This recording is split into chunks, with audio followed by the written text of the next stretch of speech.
तो hi everyone, फिर से शुरुआत करते हैं। तो हार्वर्ड में बहुत एक स्पेशल कॉलेज है और लास्ट टाइम 2 साल पहले यहाँ पे लगभग आए थे। पंजाब का पहला कॉलेज था जहाँ पे ये सेमिनार लिया। पहली बार एक 3.5 घंटे का सेमिनार लिया गया। बहुत अच्छा लगा है आप सभी लोगों से वापस मिलके। और शुरुआत करने से पहले थोड़ा सा एनर्जी चेक कर लेते हैं। आपसे 2 साल पहले जो सीनियर थे उनका तो रिकॉर्ड अभी तक बाकी 93 सेमिनार्स हो गए, किसी ने ब्रेक नहीं किया ऑल ओवर इंडिया। एक्सरसाइज ये है, हम 1 से लेके 10 तक काउंटिंग करेंगे। 1 पे स्लो, 2, 3, 10 के बाद कोई प्रोफेसर तो हमें सीटें उखाड़ के कॉलेज के फर्स्ट सेकंड ईयर वाले बच्चे जिनमें एनर्जी ज्यादा है, चेक करें। Yes, great. तो 1 2 3 4 5 6 7 8 9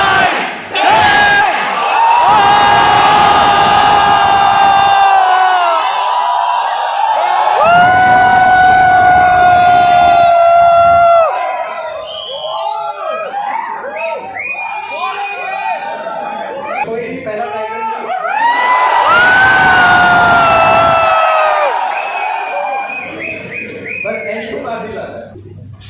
लाइफ में 2 डिसीजन बहुत इंपॉर्टेंट होते हैं, मैं हमेशा बोलता हूँ। पहला होता है करियर, राइट।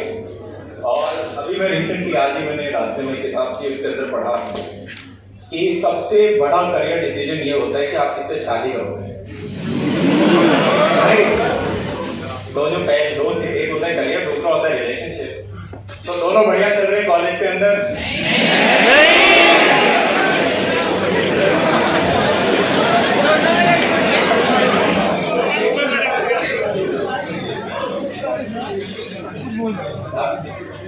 एक बार कई बार पूछा गया है कि भाई सेमिनार्स क्यों लेते हो, ये नंबर बड़ा करने में क्या मजा आता है।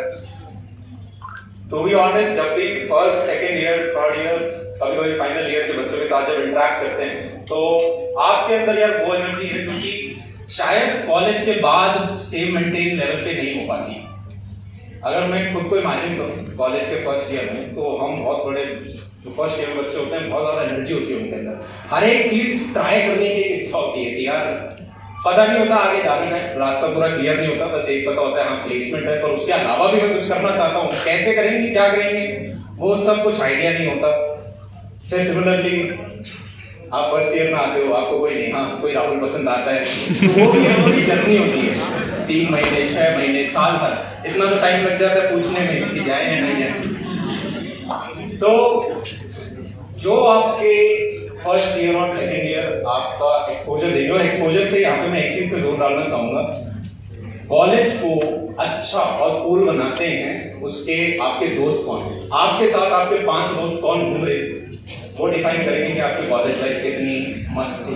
तो आपके पास अपने अपने 5 बढ़िया दोस्त हैं, यस और नो? हॉस्टलर्स कितने हैं यहाँ पे? हॉस्टलर्स की क्वेश्चन नहीं पूछना होता, उनकी सेट होती है लाइफ टाइम। ये प्रश्न डे स्कॉलर से पूछना पड़ता है जो एक ऑटोमोटो लेके कॉलेज में तो कहाँ से शुरू करें? आप लोगों के दिमाग में कोई डाउट है, कोई प्रश्न है? बाकी मेरे दिमाग में एक चीज आ रही है, मैं रिसेंटली एक और चीज पढ़ रहा था और उसके अंदर लिखा था और मुझे बहुत अच्छी चीज लगी। अगर आपको जिंदगी में 3 प्रश्न अपने आप से पूछना, अगर आपको इनका उत्तर पता है तो बहुत ही बढ़िया, अगर इनका नहीं पता तो कॉलेज के 2-3 साल तक तो पार पड़ जाएगी, और उसके बाद फाइनल ईयर और उसके बाद में ये मस्त है, इसके बिना काम नहीं बनेगा। पहला प्रश्न है कि मैं कौन हूं और अभी कहां पर हूं, कि मैं कौन हूं और अभी मैं कहां पर हूं। दूसरा प्रश्न है कि मैं क्या बनना चाहता हूं, और तीसरा प्रश्न है कि वो कैसे होगा। आवाज आ रही है? इसके बिना भी आई भी है ना, ये बहुत परेशान करेगा, मैं इसको साइड रखते हैं। तो पहला प्रश्न है कि भाई हम कौन है और अभी कहां पर है। दूसरा प्रश्न है कि हम बनना क्या चाहते हैं, और तीसरा प्रश्न है कि हम वहां तक जाएंगे कैसे।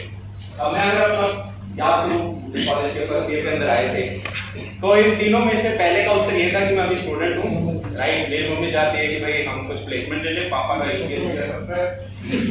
और हमें कुछ कर रहे हैं, कॉलेज के एग्जाम दे रहे हैं, प्लेसमेंट पास में आने पर अभी लग रहा है फोर्थ ईयर तो बहुत दूर है, थर्ड ईयर तो बहुत दूर है, अभी थोड़ी चीजें समझी कर लेते हैं।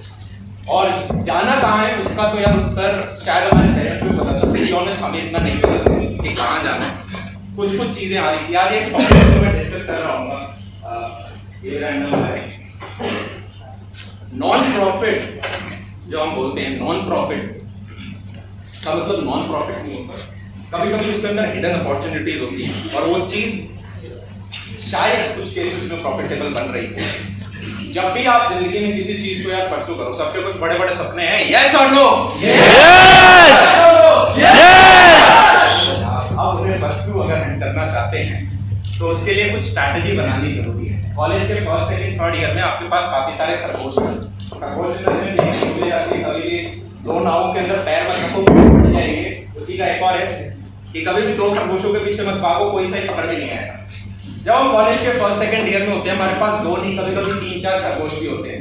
कॉलेज के एग्जाम्स हैं, फिर प्लेसमेंट उसका बड़ा खरगोश, फिर किसी को होता है गवर्नमेंट जॉब, किसी को होगा शायद एंटरप्रेन्योरशिप के लिए तीसरा खरगोश, और इन तीनों किसी के साथ फैमिली बिजनेस हो, यार घर वाले कह रहे हैं कि फैमिली बिजनेस ही कर लो, चौथा खरगोश। और हम कंफ्यूज होते हैं कि यार इन चारों में से मेरा वाला खरगोश कौन सा है जिसको मुझे पकड़ना है। पर जैसे जैसे आपका फर्स्ट ईयर बीतेगा, सेकंड ईयर बीतेगा, थर्ड ईयर बीतेगा, थर्ड ईयर, अब मैं ये नहीं कह रहा कि हार्ड एंड फास्ट रूल है, पर मेजॉरिटी पे अप्लाई हो जाना चाहिए।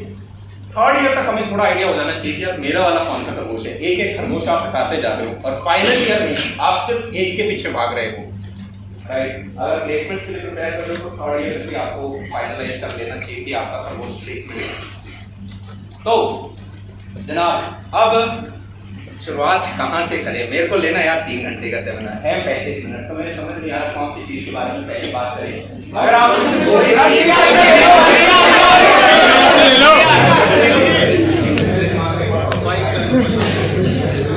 एक बार मैं कुछ पढ़ रहा था, आज से काफी बार ये बोला जाता है कि लड़कियां उतना ज्यादा आगे आके नहीं है पा रही, जिसके ऊपर एक पूरा रिसर्च पेपर बना कि यार लड़कियां प्रोफेशनल लाइफ में आके मेल के साथ कुछ सेक्टर्स में कम्पीट क्यों नहीं कर पा रही।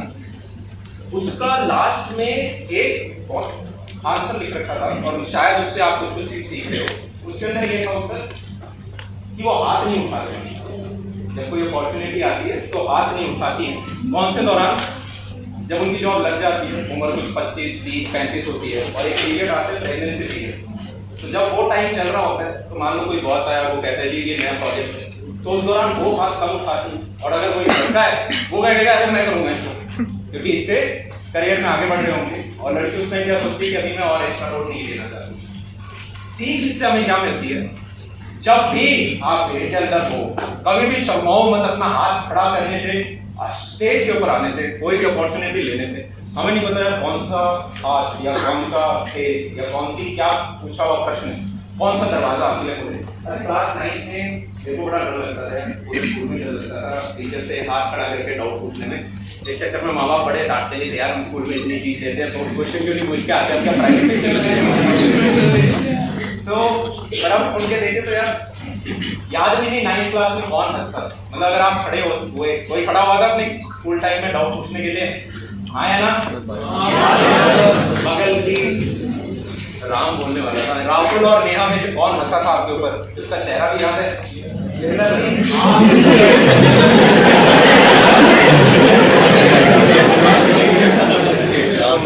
ये कॉलेज है या आपका स्पोर्ट्स फील्ड है, बेशरम होगा, कम्युनिकेशन स्किल्स आपकी बहुत अच्छी सॉलिड होनी चाहिए, बस आपको डर नहीं लगना चाहिए कहीं पे खड़े होकर 4 चीजें वहां पे आप हाईलाइट हो गए। यहाँ पे अभी 500 बच्चे थोड़ा थोड़ा बीच में जहाँ होल्ड कर पा रहा हूँ, थोड़ा थोड़ा आई कांटेक्ट बनाने की कोशिश कर पा रहा हूँ। पर एक ऐसा कुछ बच्चे होंगे जो कि अपना हाथ खड़े करते हैं, पूछते हैं और वो याद रहते हैं। सिमिलरली अपने आप लाइफ में जब आप अपनी जॉब कर रहे होंगे, जब आप अपने दोस्तों के बीच में होंगे, जब आप अपने कलीग्स के बीच में होंगे, वो व्यक्ति बनने की कोशिश करो जिसके मन में जो डाउट आता है वो पूछ लेता है, उसे अपॉर्चुनिटी दिखती है। जब बाकी लोग सोच रहे होते हैं कि यार मैं पूछूं नहीं पूछूं, करूं नहीं करूं, इतने में तो आपने आके कर लिया। इसका एक छोटा सा उदाहरण है, पर ये मैं कई बार बताया तो रिपीट हो रही होंगी। मैं बात इधर बड़ा करने लगा यार, ठीक है। आप में से कुछ को डाउट पूछ के मेरे को रिडायरेक्ट करना पड़ेगा, वरना मैं वही उल्टा सेमिनार वापस बता दूंगा जो मैं आज तक गाता आ रहा हूँ।